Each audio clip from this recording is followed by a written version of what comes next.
talagang mapagsidlan sa kilig ang mga fans ni na Jericho Rosales at Janine Gutierrez. Kahit saan kasi magpunta ang Ekonin, lagi silang nakapulupot sa isa't isa. Pareho kasi silang clingy at very sweet talaga sa isa't isa.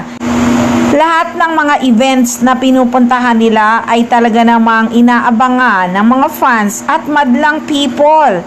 Kaya naman nagbibigay talaga sila ng ligaya at kilig sa mga fans pag napapanood sila sa SOCMED. Kasi nga naman kakilig-kilig talaga ang bawat post ng Ekonin.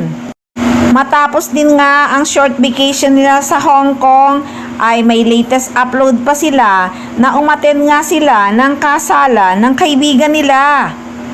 Nako, si Eko lagi na lang nakapulupot kay Janine. Kapansin-pansin din guys ha, ilang kaibigan na talaga ni Janine Gutierrez ang ikinakasal. Susunod na kaya ang Ekonin? Lagi kasi silang dumadalo sa kasalan ng mga kaibigan nila.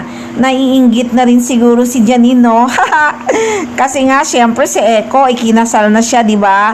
Kaya alam na niya ang pakiramdam ng kinakasal. Syempre si Janine excited talaga yan na ikasal at nakasuot nga siya ng wedding dress na real sa taong minamahal niya.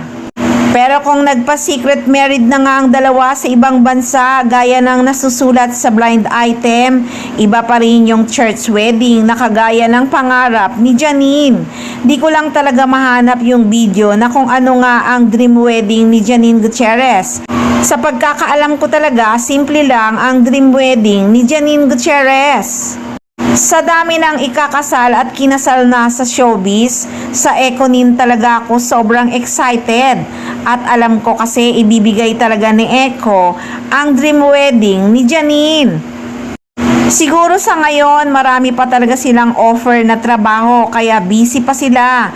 Pero ramdam naman na may pinanghahawakan na talaga si Janine na matibay na ang pagmamahalan nila. Secret na nga lang siguro para sa kanilang career na talagang ang dami pang offer.